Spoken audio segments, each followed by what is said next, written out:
Sysdig is the first cloud-native visibility and security platform that eliminates the need for standalone tools like container security and monitoring. Using Sysdig's unique data approach, enterprises can solve a variety of visibility and security issues at massive enterprise scale for multi- and hybrid cloud environments. Sysdig will enable your organization to scan and block vulnerable images and enforce best practices pre-production, block threats, enforce compliance, and monitor application performance, proactively alert on incidents, reduce MTTR with forensics, and capture detailed audit records, all from a single unified platform. Accelerate your transition to containers and then have confidence in your ongoing operations using Sysdig. To learn more, visit securityweekly.com/Sysdig. Welcome back to Application Security Weekly. I'm your host, Mike Shima, joined by Matt Alderman and John Kinsella. Synopsys helps organizations build secure, high-quality software, minimizing risks while maximizing speed and productivity. Synopsys, a recognized leader in application security, provides static analysis, software composition analysis, and dynamic analysis solutions that enable teams to quickly find and fix vulnerabilities and defects in proprietary code, open source components, and application behavior. With a combination of industry-leading tools, services, and expertise, only Synopsys helps organizations optimize security and quality in DevSecOps and throughout the software development lifecycle. We're running our annual listener feedback survey. Please visit securityweekly.com. Click the Survey tab and select 2009 Listener Survey to submit your responses. The new Security Weekly website is officially live. Visit securityweekly.com. Check out all of our new sorting and filtering functionality. Please let us know if you find any issues or have any feedback by sending an email to website@securityweekly.net. Well, as we dive into the news here, Matt and John, I do need to take a note that it's November 2019, which means if you are in Los Angeles, you are watching Harrison Ford run around looking for replicants. So it only took 37 years after the movie Blade Runner came out for us to finally get to November 2019. But it's a pretty cool thing that could talk about perhaps a little bit of IoT, Android security, and application security vulnerabilities. I don't know. There's a good tie-in there, but I figured it needed to be mentioned. I'm always, you will always bring the movie references in, so I don't ever have to worry about that. Well, hopefully we've got another 30 years of ASW to go before we can get to the sequel. So let's dive into some news and keep the listeners entertained until then. So the first bug of the week that I pulled out today was simply an update for Chrome. And this is more of a highlight, more of like a PSA, a public service announcement in the sense of update your browser because once again, a browser, in this case Chrome, there have been vulnerabilities in Firefox, vulnerabilities in Safari, vulnerabilities in Edge, Microsoft in IE before them. But usually what happens, what people worry about are when there's active exploitation. So what was pretty neat is last week we were talking about the sandboxing and the process separation that is created to help minimize the problems that can still crop into browsers. And in this case, the problems came from, I believe, a PDF handling and audio format handling. So basically, two different types of file formats that are easily influenced by an attacker. Also, audio and video formats themselves are notoriously prone to security problems because there's so many different types of encodings, so many different types of codecs, so many different types of ways that framing can happen within them. But it's more of just an exercise, update your browsers, and let's all move on. So that's sort of the fingers crossed, and we live in a world where vulnerabilities exist within browsers. So I'm going to ask a stupid question here. And it's going to be a really dumb question. I'm not really a Chrome user. I use it maybe once every 3 or 4 months. But I thought Chrome was like one of the first guys to actually auto-update. So why do people have to do this manually? So they should auto-update. A couple of reasons that they might not they do this manually is that even when the world of auto-update, when we have browsers that are open all the time because everyone just lets their computer go to sleep, you actually need to technically restart that browser in order for the update to take effect. So it's one of those funny things that we have very stable operating systems that shut the lid, your laptop goes to sleep, open it up, your browsing session and all of your windows were exactly like they were before. But unless you actually restart the browser, that patch isn't going to happen. So you're right, but it's just one of those small things that is like, oh yeah, we actually have to restart it. And every once in a while, I better reboot my Mac because it goes out to La La Land. So. So yes, so those are for as much as we may remain grounded in technical application security and software engineering here, try turning it on and off again still remains one of the best applications of security instructions. That might stop me from working on the weekends. I just shut it off on Friday at 5:00 and I don't turn it back on until Monday morning. Well, broadening that, which was a good question, John, we can broaden that into our next article about overcoming the container security conundrum. And it's a list of a couple steps that are perhaps not too surprising, but I think are pretty important for approaching container security. And one that I think actually speaks kind of directly or ties into your question is that, it talks about patching. But it also talks about, I just lost my train of thought. Where was it? Okay, so yeah, reviewing patch management, application scalability, and disaster recovery. So those are pretty general. Those tie into what we were just talking about with Chrome. But I think the other thing that I really wanted to highlight is this aspect of only run the binaries you need within your container. And when you patch a container, you don't actually go out into production and patch it. You actually go back to your reference container and then you redeploy through your orchestration mechanisms, and that's how you update production. So it's the idea of never touch production systems, or no humans should be logging in to those containers in prod. Just do it from the normal deployment process that you should have. And that really, to me, was one of the things I really wanted to highlight from this particular article.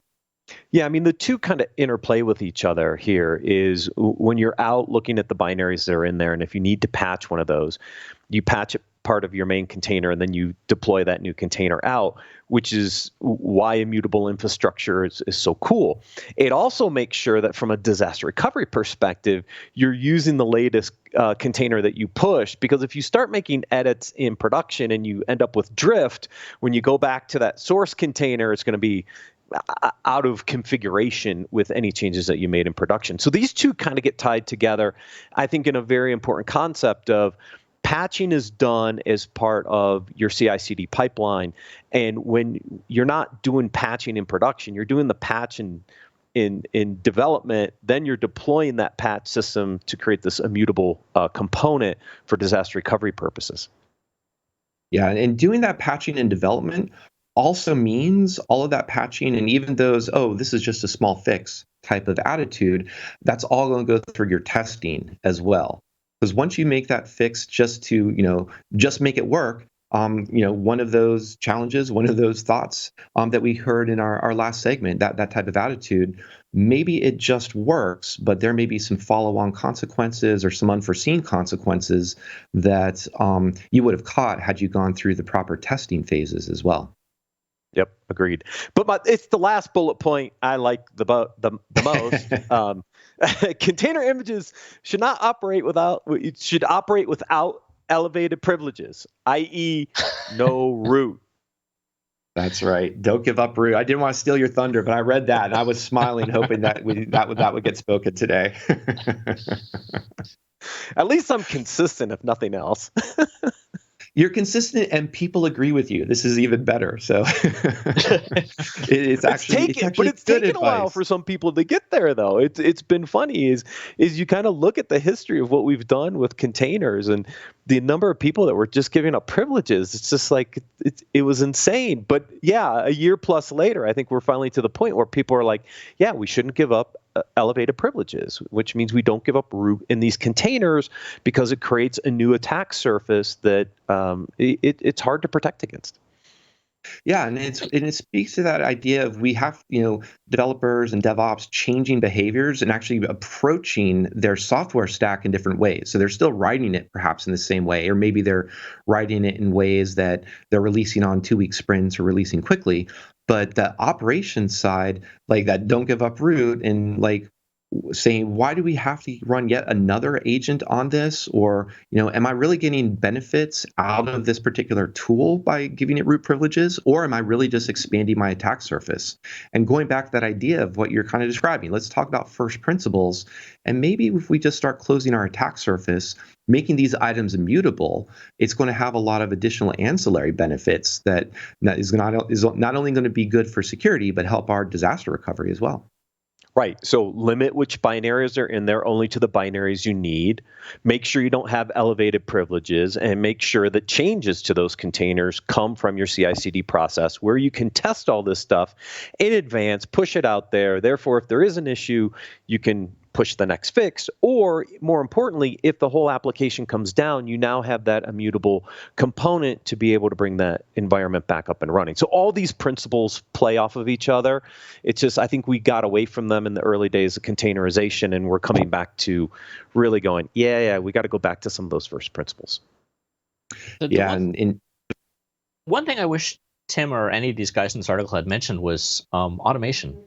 Right, I just did a quick search on the story, and I don't see anyone talking about automating these things. Right, there is a line in there from Gavin. Gavin and I used to work together at Tenable. It does talk about integrating security into the process. It doesn't say automation per se. Yeah. I'm more interested in integrating certain checkpoints in the CI/CD pipeline. That is in there for sure. But you're right. There is a lot of automation capabilities that the CI/CD pipeline gives us if we're integrated at the right points to not only integrate those components but automate those steps along the way. So they're almost synonymous with each other, but they didn't use the term automation. I think they talked about integration. But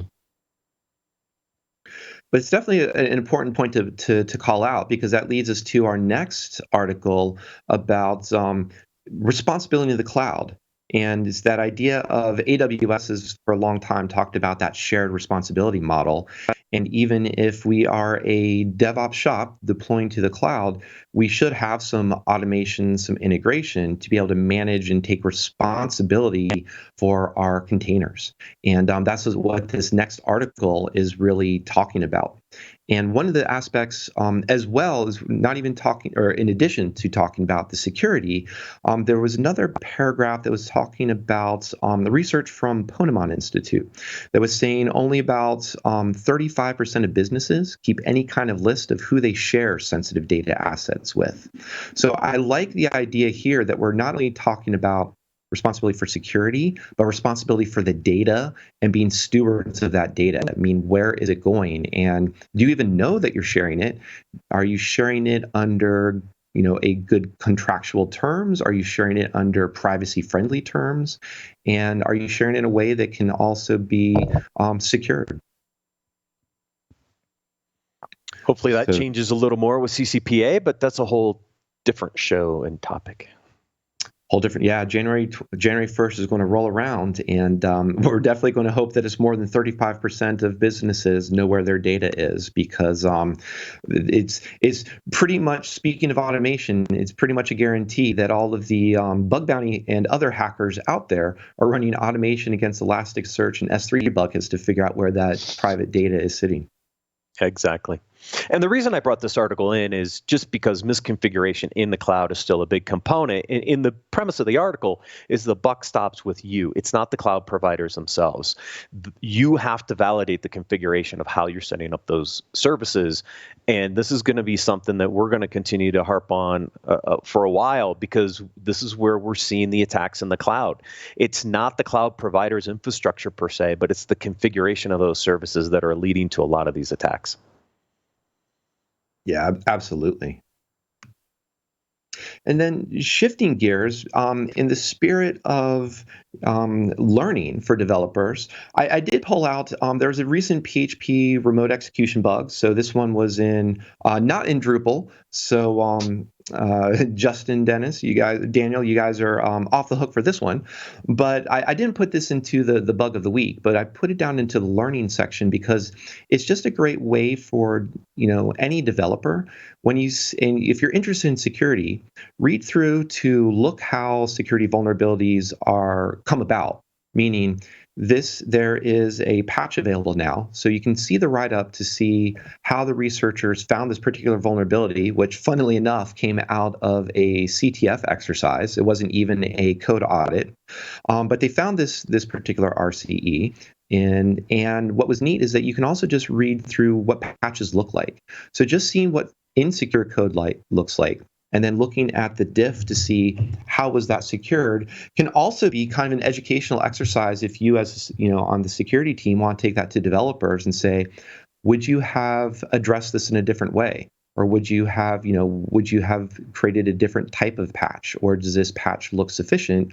Or even that follow-on question of, well, we patched this one particular case here, but what else do we think could go wrong within this particular workflow or this particular feature? So I throw it in there as more of like a seed to start that conversation around education and threat modeling with developers, and just using concrete examples rather than just trying to pull from a generic OWASP top 10 type of RCE entry.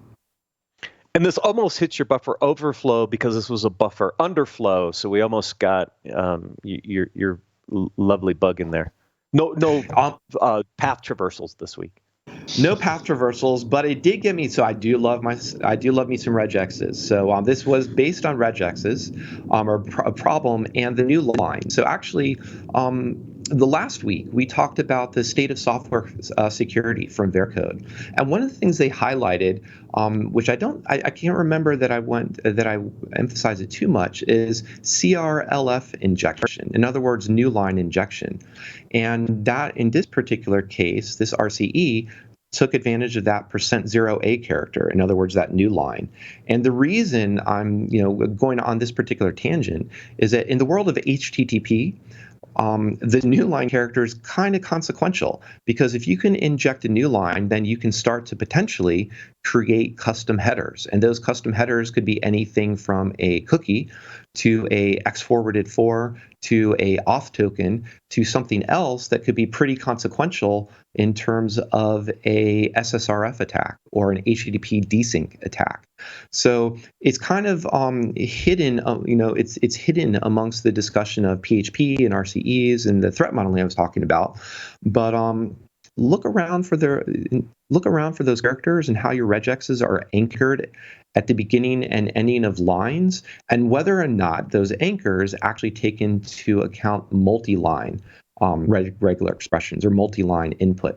Because these are some really interesting subtleties about regexes that can really trip people up when they're starting to rely on them in terms of an input validation type of filter. So so you're right, Matt. It didn't get me too excited because I was missing my directory traversal. But as you can tell, there's plenty of other things that can get me excited about regexes. So there's plenty of cool stuff out there. Real quick, there was another article that was raising security awareness, why tools can't replace people. And really, I pulled this in because we absolutely do need tools to be able to scale up the efforts we do. But when it comes to training, we also need tools for delivering content or video at scale. Sorry, I'm trying to resist saying content. That seems so bland.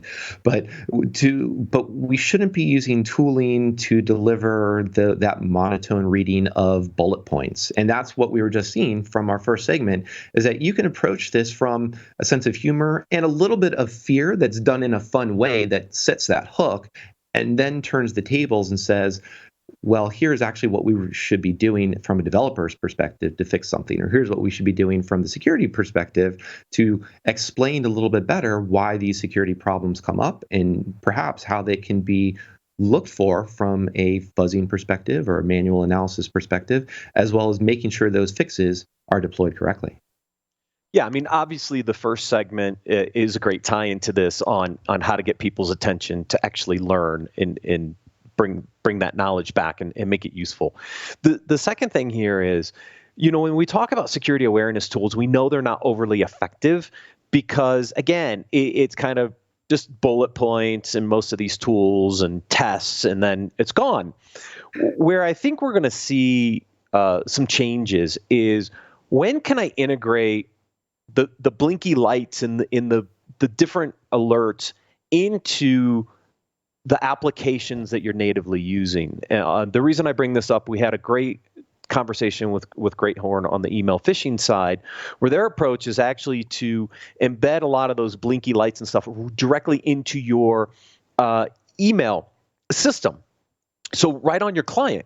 So instead of worrying about this email coming through and then you clicking this external button to say that it's a phish, they're actually trying to bring those alerts and that awareness directly into your email client. That's a very different approach that I think has a lot more impact when it comes to awareness, along with really good training stuff like we saw with IT Pro TV in the last segment. Because what we've been doing, it's not sticking. And so we've got to think differently about how we're going to address aspects of this. And those are just a couple interesting approaches. Yeah, those are some great points. And I think as we talk about like the we in this conversation, we as the security community, I think, have also, excuse me, haven't done a great job if we're still struggling with, as long as cross-site scripting is still going to show up on the OWASP top 10, we clearly haven't done a great job with explaining the problem, as well as needing to build up better tooling and inserting this kind of education into the development process like you're describing. And the other thing I wanted to point out about that is kind of a segue into the next article about security tips for retailers, is moving where is the responsibility for security. And if there's one theme of this particular segment, is that a lot of that responsibility lies on that DevOps or that DevSecOps team.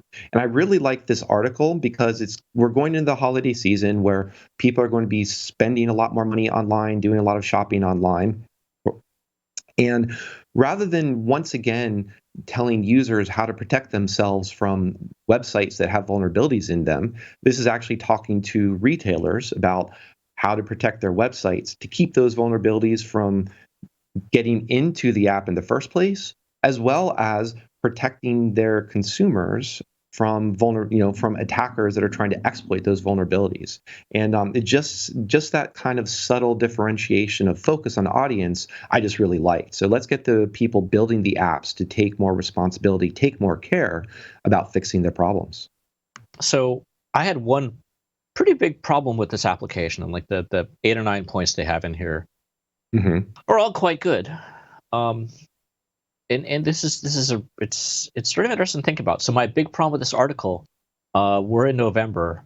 The big guys go into code lockdown in about 2 weeks, and they're not going to touch anything until January. This article needs to be on people's minds about 6 months ago. So, and that's not the problem with the article. The problem is actually take a step further back, but with our industry, because 6 months ago, let's see, that would be quick math, May. People were thinking about, their 4th of July sales, probably, or maybe even, back to school sales. So how do you get this stuff? Where is the right time to get this stuff in front of people to realize, hey, this is important. You have to start thinking now about what's going on at the end of the year. And it's almost like an editorial calendar, right? That a company needs to be thinking about when they start, thinking about retail, when they start placing their orders for stock for the end of the year, which I think they do those orders. If anyone knows better, correct me. I think they do them around July. It's when they do the orders for Christmas. That's when they need to start thinking about stuff like this. Not now. This is great content for any of our listeners to read to. For our smaller listeners, definitely there's lots of stuff here to take away in these 8 points. But how do we get people thinking about earlier is probably the biggest sore spot for me on this. That's a great point. It kind of highlights too there's other conversations around, October is Cybersecurity Awareness Month. So everybody just waits. So also, if you're an organization and you do your security education, your phishing campaigns, and all of your security pushes, you just lump them all into October. To your point, John, that might not be the smartest way to do it, because why wait until 1/12 of the year to talk about security when you could be doing it throughout the year because it kind of matters throughout the year. And it may actually take some planning because of code freezes, because of deployment freezes, like you were calling out here as well. And that's a common thing that people note on when it talks about X month, right? Right. I'm not going to get examples. People know what I'm talking about. There's all sorts of different examples around that. But that's how do you, it's you don't want, and it's where's the balance between like our IT pro guys where we want to make this fun and interesting, and if it's no matter what it is, if it's on your mind every day, it's not going to be fun and interesting. So what's that balance of being able to keep this in the mindset or in that your hygiene regimen, but at the same time make it interesting. Yeah, and I think we even have a more pathological case of that because I pulled out, speaking of January 1st, 2020, when CCPA is going to come in for the US and for California. There's also Python 2 is officially going to be no longer supported. And this is by no means, we're talking about it now with 2 months to go. So, hopefully everyone, you've got, a month and a half to finish porting to start and finish porting all of your code to Python 3, which obviously is not going to happen.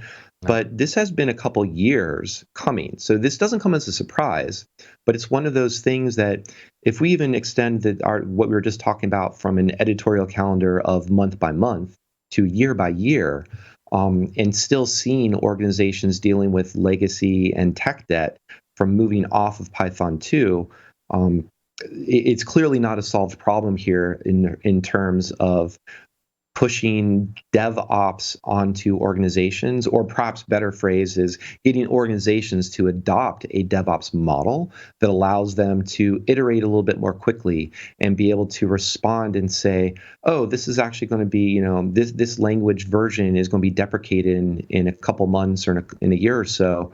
But we're just going to be naturally doing minor version bumps all along the way. So when it comes to flip the switch, we've got an easy go of it because we've already got tests checking for any language inconsistencies that are changing, any function mismatches that need to be updated. And we've got a bunch of linting that's going to bug us because we're also deploying on a very regular and frequent basis. So we see these problems and we're not waiting for them till the very end. So we're all waiting to go into code freeze for the holidays so we can go from 2.x to 3.x of Python.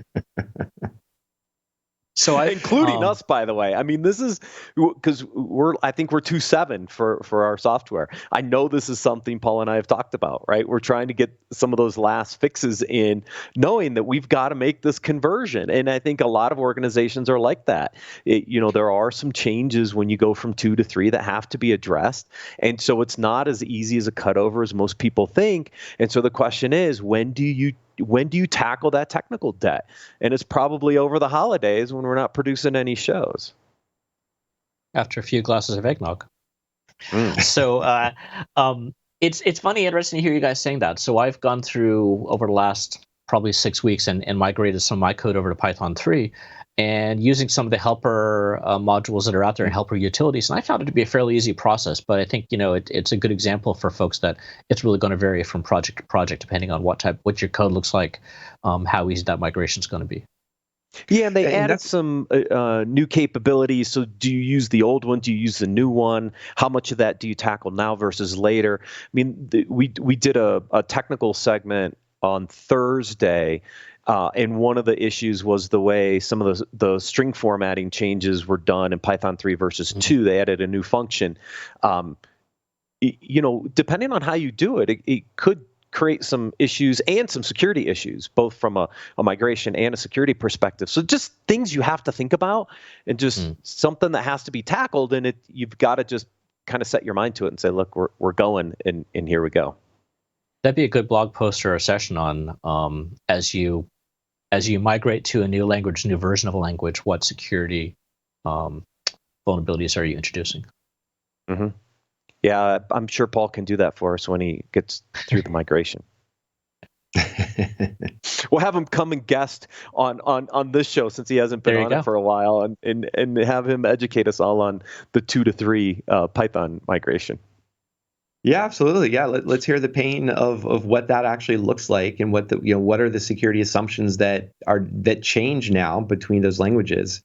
Because to its credit, Python does have that Pi 2 to 3 migration assistance. So it's not like they were completely throwing their community under the bus, so to speak, and saying we're leaving you all behind. They were in fact very gracious about this migration period.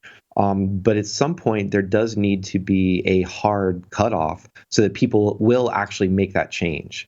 And you could perhaps, maybe not a great argument, and say that Python 2 was a success in so much that applications could still run effectively and provide excellent services based on it. But from an engineering perspective, they're going to be more brittle. They may not be as robust and as easy to maintain in production, as well as those other aspects of security surprises that may come up over time. And vulns are going to be found anyway. Yep. Yeah, so that brings us that brings us to the end of our segment. We hit those themes of responsibility as well as timing. So I guess everyone, Matt, John, I guess we'll all be responsible for showing up next week on Application Security Weekly. And timing-wise, hopefully all of our listeners clear that out on their calendar and will be listening to us. So I want to say thanks again, Matt. Thanks again, John. Thanks again, everyone, for listening. We'll see you next week on Application Security Weekly.